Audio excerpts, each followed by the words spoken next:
Olá pessoal, eu me chamo Luiz Augusto. Eu me chamo Camila Oliveira. Nós somos estudantes do terceiro período de farmácia da Faculdade Anhanguera de Valparaíso de Goiás. E hoje nós vamos falar um pouquinho sobre HIV e AIDS na gestação para vocês. Isso mesmo, gente. Olha, se a mulher souber que já tem o HIV, ela deve procurar um infectologista assim que descobrir sua gravidez, ok? Sim, é possível que ela tenha um parto saudável sem fazer a transmissão do vírus para esse bebê. Você sabia que é obrigatório por lei que toda gestante faça o teste de HIV logo no início das consultas do pré-natal? Se der negativo, esse teste é repetido no terceiro trimestre de gestação. Sim, e se a mulher já sabe que tem o vírus, deve procurar o seu infectologista assim que descobrir sua gravidez. Ela tem de continuar tomando os medicamentos nas dosagens e na frequência correta. Entretanto, existem alguns medicamentos contraindicados na gravidez. As orientações diversas sobre acompanhamento do bebê após o parto. O Ministério da Saúde defende que a criança faça 2 testes de carga viral. Exatamente. Um teste é feito no primeiro mês e o outro teste é feito no 4º mês, como modo de certificar de que não foi transmitido de mãe para o seu filho nem durante a gestação e nem durante o parto. Se nesses 2 testes continuar dando negativo, chegam à conclusão de que a criança não foi infectada. Mas Luiz, por que a mãe não deve amamentar? Porque ela pode transmitir o vírus para o seu bebê. Então existem estudos que demonstram um risco adicional de 7 a 22% de transmissão vertical por essa via.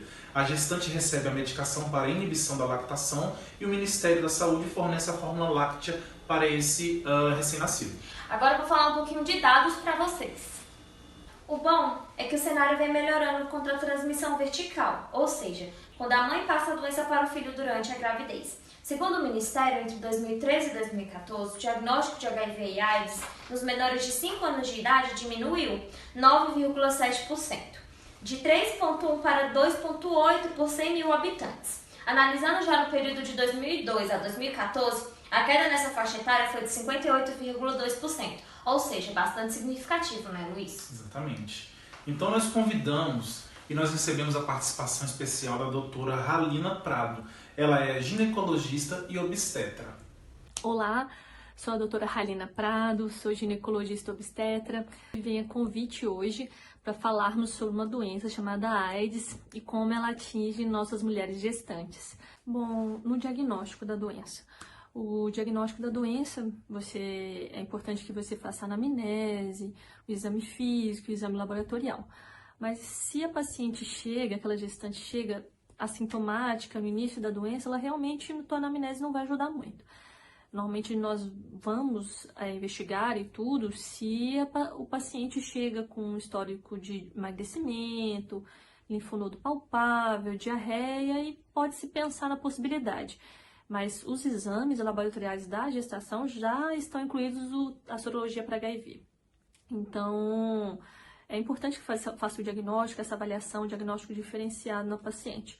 Então, aquela síndrome que você vê o paciente chegando realmente com sintomas que eu falei, às vezes alterações até por outras doenças já oportunistas no paciente, que possa estar debilitando e tudo, às vezes você não vai ver aquele quadro típico que é descrito sobre a AIDS, né?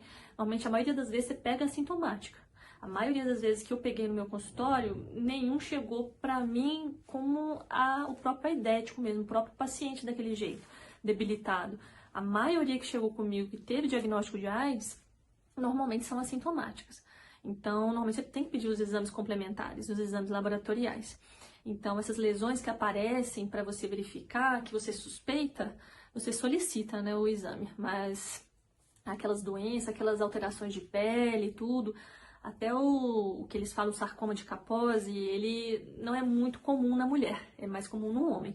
Então, tem que se pensar direitinho sempre pedir os exames. Então, os exames laboratoriais do pré-natal é sempre importante serem feitos, as sorologias. Tanto, principalmente no início, como no final da gestação, é importante estar solicitando. Lembrando também, onde você pede a sorologia e tudo, no laboratório eles vão fazer o teste ou de ELISA, Western blot, tem vários tipos de teste. Mas, principalmente, lembrar que se a paciente não teve uma triagem, uma avaliação no pré-natal dessas sorologias, é importante que ela faça o teste rápido. Esse teste rápido, ele é eficaz em termos de você iniciar a medicação se der positivo, porque ele tem alta sensibilidade e especificidade no exame dele. Mas se der positivo, você começar a medicação antirretroviral durante o trabalho de parto. Em termos de tratamento para gestante, quanto mais a gente entrar com retroviral para diminuir o número de cópias da paciente, melhor. Então, lá pela 14ª semana da gestação, a gente está iniciando a medicação. No Brasil, atualmente, a gente tem a associação da zidovudina, que é o AZT, junto com a lamivudina. Também tem o ritonavir, junto com o lopinavir. Eu sei que o efavirenz, que normalmente não se utiliza na gestação. Mas quanto mais você entrar com as medicações, melhor, para evitar esse número de cópias elevadas na gestação. Para que fazer isso? Para justamente definir a hora do parto para essa paciente e não ter risco de transmissibilidade por feto. O HIV em si não tem estudos totalmente certos de que causa má formação. O grande problema é que pode entrar o bebê, se ele pega, né, o vírus, ele já nasce com aquela alteração das células de defesa. Então, a maior chance é que o bebê nasça com problema e que pegue outras doenças oportunistas e acabe levando o óbito do recém-nascido. Então, para evitar chegar a isso, do bebê pegar durante o parto, o trabalho de parto, é você evitar essas alterações durante a gestação em si. Então, as partes vaginais, se ela tem corrimento, se tem algum sintoma, se tem múltiplos parceiros, porque às vezes a paciente ela tem tratado, tem feito a medicação, mas ela tem múltiplos parceiros, então ela vive em constante contato de aumento do vírus novamente no corpo. Então ela está tratando, mas toda hora ela entra em contato com o vírus. Então isso acaba não protegendo ela nem o bebê. Em termos na hora do parto, então aquela mãe que fez a dosagem certinha dos exames dela no pré-natal, fez a dosagem de cópias do RNA do vírus, de dosagem CD4, CD8, fez o hemograma, fez a avaliação de função renal, função hepática, viu que está tudo certinho. Se ela tiver quantidade de 1000 cópias, ou seja, se a carga viral dela é abaixo de 1000, ela pode até tentar o parto normal. Se tiver tudo perfeitinho, se ela colheu prevenção, se ela olhou se tem alguma secreção vaginal alterada, se investigou tudo certinho no pré-natal, ela pode até tentar o parto normal. Mas a maioria a gente indica cesariana, para evitar o mínimo de contato que ela tenha durante o canal de parto, que ela possa ter em contato com alguma parte da mucosa da mãe e esse bebê pegar a infecção. Então, acaba se fazendo muita cesárea em mulheres HIV positivo por causa disso. O risco da transmissibilidade para o feto.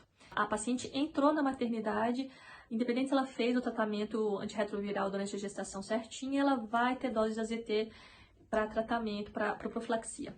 Então, ela internou. Se for fazer cesárea, 3 horas antes da cesárea já se faz o tratamento, ou já faz a profilaxia. Vai entrar em trabalho de parto e tudo, vai fazer o parto normal, vai fazer até a hora do nascimento do bebê, vai estar tomando o antirretroviral. Depois que nasceu o bebê, é importante evitar frisar para a mãe a amamentação que não deve ser realizada. Por mais que ela fez tudo certinho no pré-natal, não tem nenhum machucadinho, nem nada de alterado, é importante frisar para a mãe que às vezes ela está amamentando, vai dar mastite, vai ferir. Isso pode levar à transmissibilidade para o bebê. Então, a chance de pegar durante a amamentação ainda acontece, por mais que a quantidade esteja diminuída de transmissão e tudo, mas pode acontecer. Então, a gente frisa para todas as mães não estarem amamentando quando se tem o vírus.